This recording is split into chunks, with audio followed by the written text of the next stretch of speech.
Welcome back. We were in the process of proving the one variable Taylor theorem. We proved uniqueness, and then we proved the base case of induction, that is k equals 1.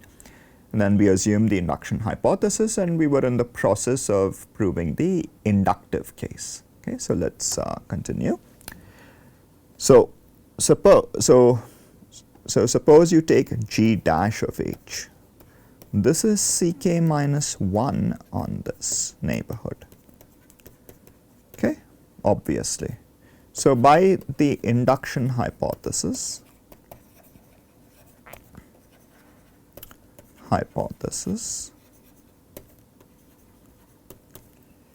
g dash of h divided by h raised to k minus 1 goes to 0. Now the point is, g of h minus g of 0 equals g dash of some, let's call it theta, which depends on h times h, by Lagrange's mean value theorem. This is 0, right? Which means g of h divided by h raised to k is g dash of theta h divided by h raised to k minus 1, which is, I can divide and multiply by theta h raised to k minus 1. Now theta h lies between 0 and h, right?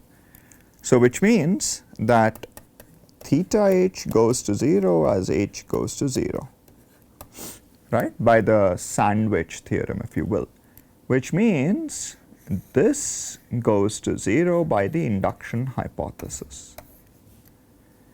This, whatever it is, it stays bounded mod of theta h raised to k minus 1 by h raised to k minus 1. Well, whatever it is certainly less than 1. Which means the mod of this goes to 0 as h goes to 0 by the sandwich or squeeze rule. Okay? So that proves the induction step, and therefore one part of Taylor's theorem has been proven, namely that the polynomial approximates it to order k. Now we want to know about the other part, which is the error term. Again we use induction for k equals 0.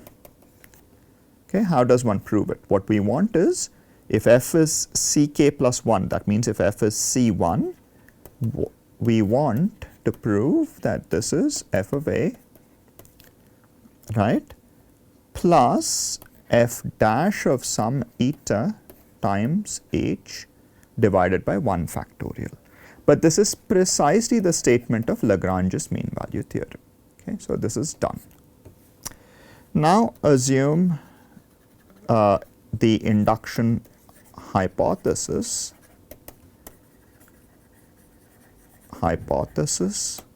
for 1, 2, so on until k minus 1. Now we use something that you already know, but you would have imagined you would have thought that the induction step would also use Lagrange's mean value theorem, but that's not quite the case. So you can apply the induction hypothesis to the function g dash of h, right, because it's assumed g is assumed to be ck plus 1, which means g dash is ck, yeah. So which means we can apply the induction hypothesis, right? So g dash of t, if you apply the induction hypothesis, what can you conclude? You can conclude that it is simply the k plus 1th derivative of g at some point, let's call it eta, which depends on t, divided by k factorial times tk, t raised to k. Okay. It's actually not the k plus 1th derivative, it's actually technically yeah, so it's the k plus 1th, it's the kth derivative of g dash, which is the k plus 1th derivative of g. Technically, the induction hypothesis would not say this. It would say f of, I mean, what does the induction hypothesis say, right? The induction hypothesis identifies the error term, but the error term is in terms of the derivative of the function that is being used. So in this case, it is g dash, right? And the point is, this is the error term because the rest of it is 0 anyway. Okay, the Taylor series of g dash up to this order is 0 anyway. Okay, that's the point. This is the Taylor series part, if you will. Okay, this is the part. Right. So how does this help? The point is, we use Cauchy's mean value theorem.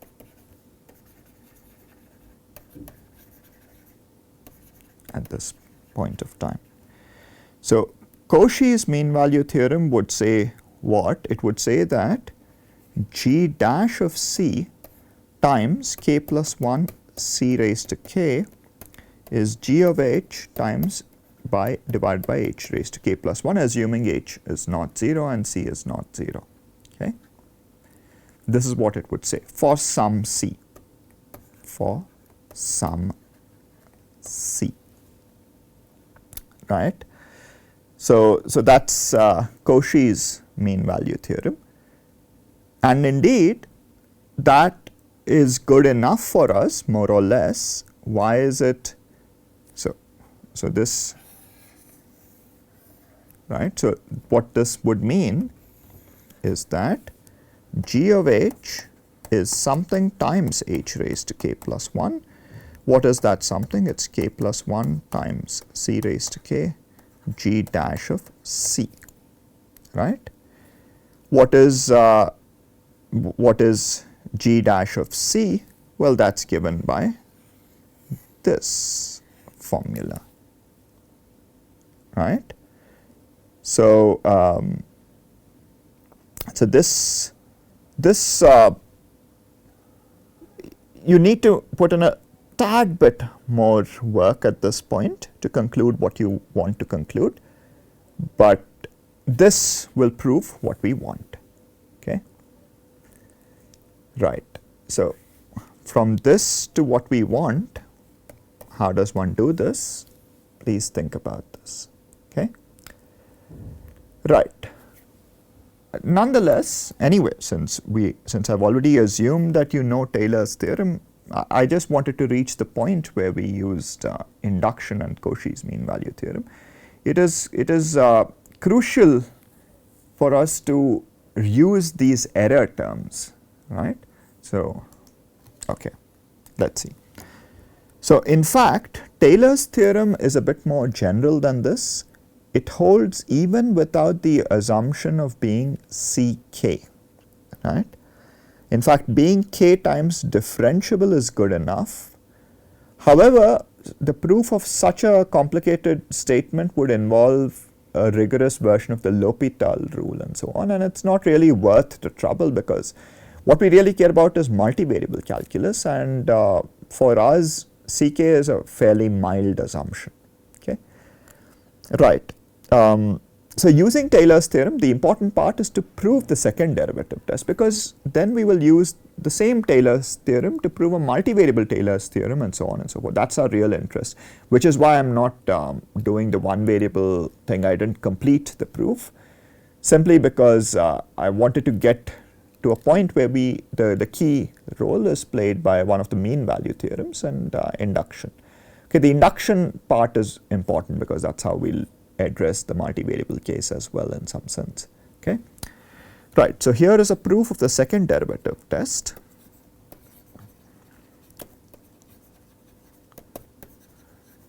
So it's, if f is C2, then by Taylor's theorem, f of a plus h is f of a plus f dash of a times h plus f double dash of sum z times h square, okay, where this lies between a and A plus H. Okay. So this is Taylor's theorem, right, because f is C2, which means f of A plus H minus f of A. We already know that f dash of A is 0 if you are a local extremum, f dash of A is 0, and in the other direction we already assume f dash of A is 0 anyway, so assume f dash of A is 0 to begin with. So you get this. Right. So obviously if f double dash of A is strictly positive, right, then for sufficiently, then in a neighborhood, maybe you can say sufficiently small, but maybe the better way of saying in a neighborhood of A,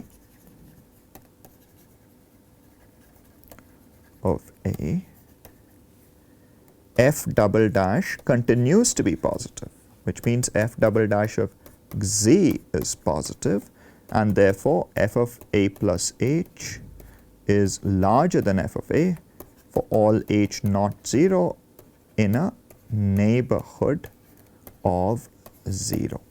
Okay, this is the proof of Taylor's, the second one aspect of the second derivative test, right. This is by continuity.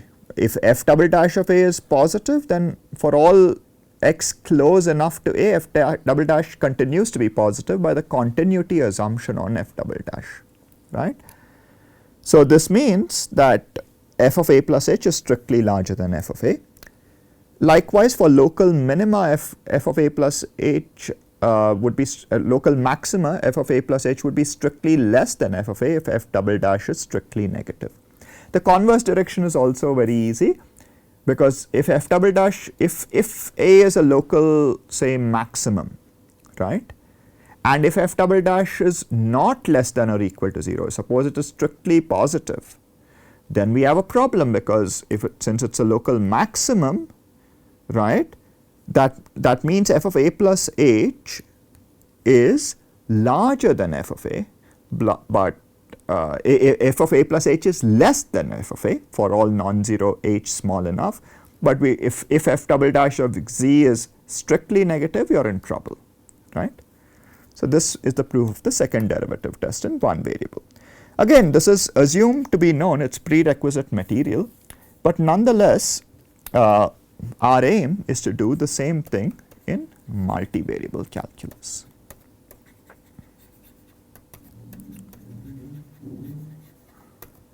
Okay, this is the point.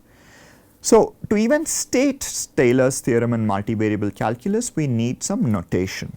Okay, so suppose alpha equals alpha 1 to alpha n is a multi-index. What's a multi-index? It's simply a bunch of integers. That's all, right? Alpha 1 is greater than or equal to 0. They're all integers. Okay, it's just a bunch of integers, and this is common notation. We denote by mod alpha as sum of alpha 1 to alpha n. I understand that this is very annoying notation, because if you think of this as a vector, mod of alpha would normally refer to the Pythagoras theorem, right, square root of alpha 1 square, but that's not what I'm referring to. This is, if you wish, this is the L1 norm of the vector. Okay, it's just convenient notation regardless of the fact that it's an abusive notation. We also denote alpha factorial as alpha 1 factorial times alpha 2 factorial times so on until alpha n factorial. Okay, we also make this definition: h raised to alpha is h1 raised to alpha 1, h2 raised to alpha 2, hn raised to alpha n. Likewise, d alpha f means that it is the alpha 1th derivative with respect to the first variable, alpha 2th derivative with respect to the second variable, and so on of f. And the order doesn't matter thanks to Clairaut's theorem. Clairaut's theorem is in force.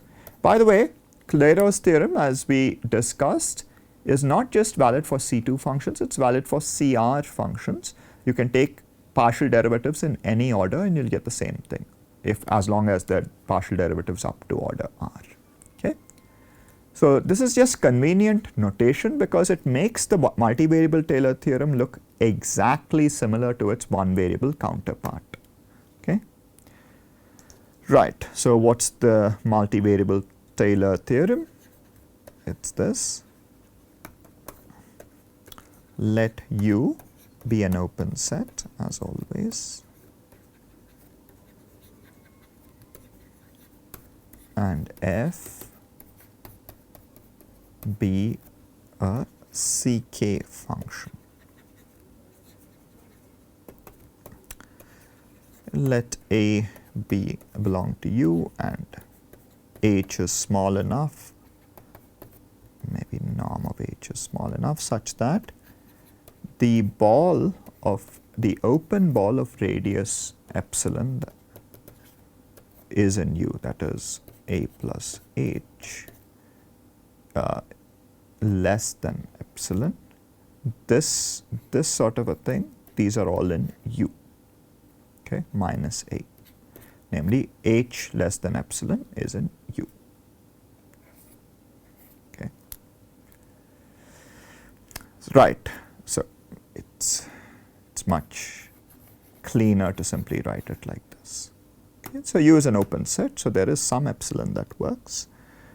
Then the polynomial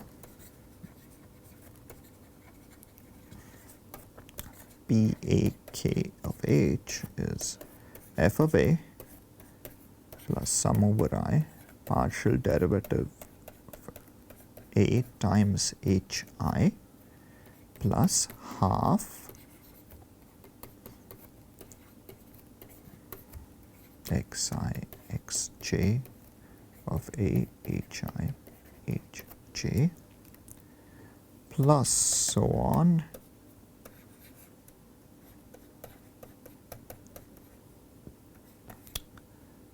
the alphath derivative by alpha factorial H raised to alpha is the unique polynomial of degree less than or equal to k such that this approximation holds. F of A plus H is approximated by this polynomial up to order k. Moreover, as usual, if f is ck plus 1, then f of A plus H is the polynomial plus, plus an error term. What is the error term? It's this, k plus 1, the derivative divided by alpha factorial H raised to alpha. So this long statement is the Taylor theorem in multivariable calculus. It's exactly analogous to its one variable counterpart. You have a multivariable Taylor polynomial whose first few terms, what should the first few terms be? They should be f of A plus some sort of a derivative times H. Indeed, if you want to write it that way, this is the gradient of f dot product H, right, plus f double dash A times H square divided by 2 factorial. That would have been the one variable counterpart. So this is like the 1 by 2 factorial, this is like the H square, this is like the f double dash part. Okay. The problem is the second derivative involves two indices. You take a derivative with respect to xi and xj and you sum over I and j. Please bear in mind that in this summation we are not really demanding that I is less than j or any such thing, right? Okay, and then you go all the way to this term. This is very convenient shorthand, but what it really means is you take the partial derivative the kth order partial derivative of f, right? But this is a multi-index. So something like, say, d square d, the derivative could be like 5 derivatives with respect to x1, 3 derivatives with respect to x2, 4 derivatives with respect to x3, and so on. In that case, h raised to alpha would be h1 raised to 5 times h2 raised to, what did I say, 3, etc. Okay? Alpha factorial would be 5 factorial times 3 factorial times so on. Okay? So it's just shorthand notation hiding a lot of notation here, okay, using something much simpler. Okay? So it looks very much like the one variable Taylor polynomial. That's a unique polynomial of degree less than or equal to k. What is degree in the case of polynomials of more than one variable? You simply take, if you take any term, the degree of that term is simply the sum of the powers of each of the variables. So if suppose you have something like x squared times y cube, then the degree of this is 2 plus 3, which is 5. And the degree of the polynomial is the maximum of the degrees of all the terms involved. Okay? So the degree of, for example, the polynomial x squared plus y cube would be 3. Okay? So it's a unique polynomial so that it approximates the function in this way, and we can identify the error term under an assumption of f being ck plus 1. So the error term is also very similar to its one variable counterpart. Okay? Now this looks like a rather formidable theorem, right? But in reality it's not as terrible as it looks proof wise, because we have already done all the work proving the one variable theorem. Okay? So the proof is as follows. So uniqueness will be left as an exercise. Okay? It's very similar to the one variable Taylor theorem. Right. So for the rest of it, suppose h is not 0 without loss of generality. Why? Because if h is indeed 0, then this polynomial at 0 is f of a, right? Which is trivial. I mean, to take this limit, you don't really need h to be exactly equal to 0. Limits don't care about what happens exactly at that point. And over here, if h is 0, then this is trivially true. Okay? So h is non-zero without loss of generality. Why do we want it to be non-zero? For the following reason. Consider this one variable function. And this is the key step, if you will, on mod t less than epsilon. Right, or in other words, if I were to write it, that is t is in minus epsilon comma epsilon. Why does this one variable function even make sense? Right, first of all, h is non-zero, so you can divide by norm h, but more importantly, belongs to the ball of radius epsilon around a. Indeed, this equals mod t, which is less than epsilon. So you're perturbing a by some vector which is of length at most epsilon. Okay? So this one variable function is well defined. Not only is it well defined, but also g is ck. Why is it ck? T goes to a plus th divided by norm h is of course a ck function. It's a linear function. It's smooth, no less. F is a ck function. A composition of ck functions is ck, right? So g is a ck function, and if f were ck plus 1, g would have been ck plus 1. So we can now happily use the one variable Taylor theorem. Okay, but that's not all there is to it. Okay, there is a little bit more here. So we can use the one variable Taylor theorem to say that so we call that g, right? Actually, let's call this q instead of g, because g could be a bit confusing because we used it to define the error in some sense. So let's call this q. So q of t, q of norm h rather, by the one variable Taylor theorem is q of 0 plus q dash of 0 times norm h, right? And this is perfectly valid because mod of norm h is less than epsilon. So it's perfectly well within the limits of where we can use the one variable Taylor theorem. No problem there. Okay, plus so on, right? And what would this mean? So f of a plus norm h times h divided by norm h is f of a plus a bunch of things, right? Now the key point is to identify what these are in terms of the derivatives of f. So claim the mth derivative of q by m factorial times norm h raised to m is the derivative of f at this point times h raised to alpha divided by alpha factorial. Okay. Now suppose this claim is true, then if you substitute t equals 0, what will you get?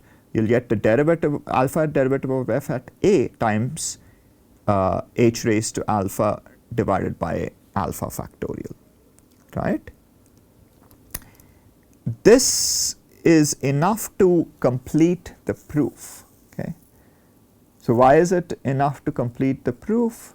Again, that I will leave to you to see why. I mean, notice what would this be? It will be mth derivative by m factorial norm h raised to m and so on, right?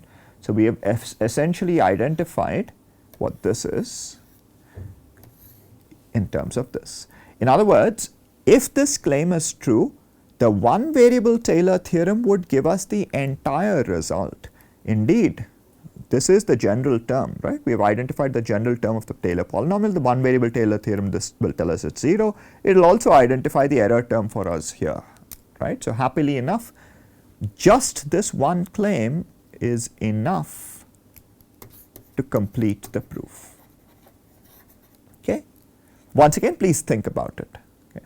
I'm intentionally not writing down the full details of how this would complete the proof. Right. So how does one prove this? This is of course by induction on M, right? For M equals 1, right? So this is q dash of t. This we know very well. It is the gradient of f at the point a plus t by norm h times the derivative of this, which is h divided by norm h. This is by the chain rule. So q dash of t times norm h divided by 1 factorial is indeed the derivative evaluated at this term, right, times h, okay, which is exactly this. So this is done. So let's assume the induction hypothesis, assume the truth of this statement for 1, 2, so on until m minus 1, right. Okay, so then we can apply the induction hypothesis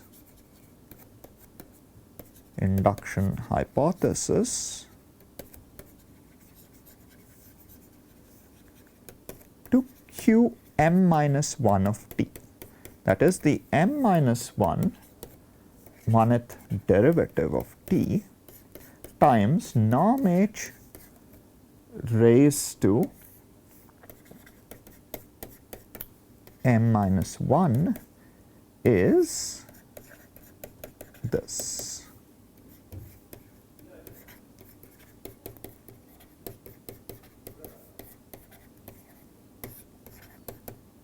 Okay. So now we can differentiate this once again. So which means the mth derivative of q by m factorial norm h raised to m is norm h divided by m times this point, this expression, which is norm h divided by m times this, the derivative of this expression of d alpha f t norm h raised to alpha by alpha factorial. Okay. Right. So we will continue the calculation of this derivative the next time. So once we compute this derivative, then we will be done with the proof of Taylor's theorem by induction, and then we can move on to the second derivative test and so on and so forth. Okay. So thank you for joining.